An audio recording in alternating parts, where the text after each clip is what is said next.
Delhi MCD सदन में देर रात जो हंगामा हुआ और उसके बाद पार्षदों में मारपीट हुई, वो सबके सामने तस्वीरें हैं। लेकिन इस वक्त भारतीय जनता पार्टी जो है वो उससे खासा नाराज़ है। इस वक्त मेरे साथ हर्ष मल्होत्रा जी हैं।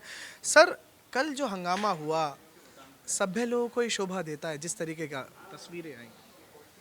आप देखिए, जब तक रिजल्ट अनाउंस नहीं होता तब तक शांतिपूर्ण रहता है। मेयर का इलेक्शन बीजेपी हारी है, कोई हंगामा नहीं किया ना। डिप्टी मेयर का इलेक्शन बीजेपी हारी है, कोई हंगामा नहीं किया ना। बड़े शांतिपूर्ण तरीके से हमने अपनी हार एक्सेप्ट की, क्योंकि जनता ने उनको बहुमत दिया है, हम एक्सेप्ट करते हैं। पर स्टैंडिंग कमेटी के 6 मेंबर में 7 उनका नॉमिनेशन है, 4 में से 1 उनका हारता है।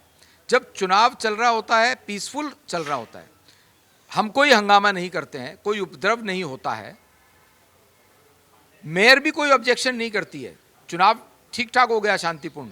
टेक्निकल कमेटी एक्सपर्ट कमेटी है, न्यूट्रल कमेटी है, वो मतगणना करती है, तब तक भी कोई ऑब्जेक्शन मेयर भी नहीं करती है, तब तक उन्हें कोई ऑब्जेक्शन भी नहीं होता है। पर जब उनका रिजल्ट शीट उनके सामने आती है अनाउंस करने के लिए, उनकी देखरेख में होना था ना, प्रिजाइडिंग ऑफिसर का काम था, तो फिर उनको रिजल्ट भी अनाउंस करना उनकी ड्यूटी थी। जब रिजल्ट देखती हैं तो उनको डर लगता है कि मैं अपने नेताओं को क्या जवाब दूंगी, केजरीवाल को क्या जवाब दूंगी, जो कि कह रहा था कि तेरे को मेयर इसलिए बनाया है कि तू वहां पर जा करके सारे वो काम करने हैं जो सिर्फ आम आदमी पार्टी के लिए हों।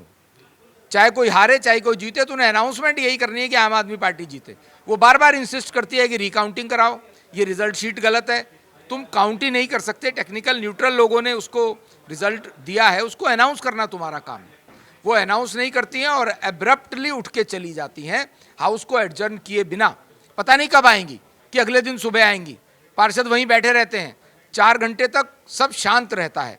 वो आती हैं और अनाउंसमेंट करने लगती हैं, और साथ में ही उनके जो अंदर विधायक, सीनियर विधायक बैठे हैं, बैठी हैं, वो अपने पार्षदों को भड़काती हैं कि दंगा कर दो, ताकि रिजल्ट अनाउंसमेंट हो ही ना। रिजल्ट अनाउंस नहीं हो, इसलिए उन्होंने दंगा किया है। और उसी दंगे के बीच में अगले दिन 27 तारीख का नया इलेक्शन घोषित करके चली जाती है, जो कि इलीगल है, असंवैधानिक है, गैर कानूनी। सर, मैं ये जानना चाह रहा हूँ, जिस तरीके से डीएमसी एक्ट का भी हवाला दिया, केंद्र सरकार की पावर का इस्तेमाल कर रहे हैं। अगर ऐसा होगा, अगर सदन सुचारू रूप से नहीं चलेगा तो क्या सदन भंग हो जाएगा? हमने उनको याद दिलाया है, आम आदमी पार्टी को और मेयर को, कि जिस डीएमसी एक्ट ने आपको मेयर बनाया है उसमें एक सेक्शन, एक कानून ये भी है कि अगर आप लगातार अलोकतांत्रिक तरीके से चलती रहेंगी तो 490 इन्वोक किया जा सकता है। सदन भंग हो जाएगा अगर 490 इन्वोक होगा और इनकी लगातार इस तरह की बदतमीजी, इलीगल काम, अलोकतांत्रिक काम, कानून के संवत नहीं वाले काम चलेंगे तो हो सकता है। अच्छा सर, लास्ट सवाल पे ख़त्म करते हैं। परसों सदन बुलाया फिर एक बार, क्या लगता है हंगामा फिर होगा? क्या फिर मारपीट होगी? ये इलीगल और इलॉजिकल अलोकतांत्रिक काम करते हैं, मारपीट तो वही लोग करते हैं, उन्हीं से पूछना पड़ेगा। पर हम तो ये मानते हैं कि चुनाव नहीं होना चाहिए उस दिन, क्योंकि चुनाव इलीगल है। चुनाव नहीं होगा तो नतीजे तो वही रहेंगे ना, 3-3 आप कह रहे हैं, वो 4-2। नतीजा तो जो घोषणा हुई है फेयर इलेक्शन की, वही उनको घोषणा करना चाहिए। चलिए, शुक्रिया हमसे बात करने के लिए।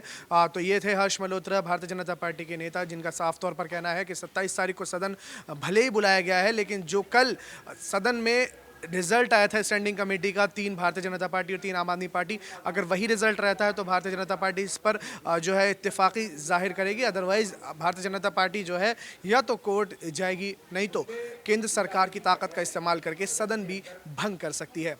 वीडियो जर्नलिस्ट नीरज के साथ मैं जबरान जर्रार खान, न्यूज़ 44 दिल्ली।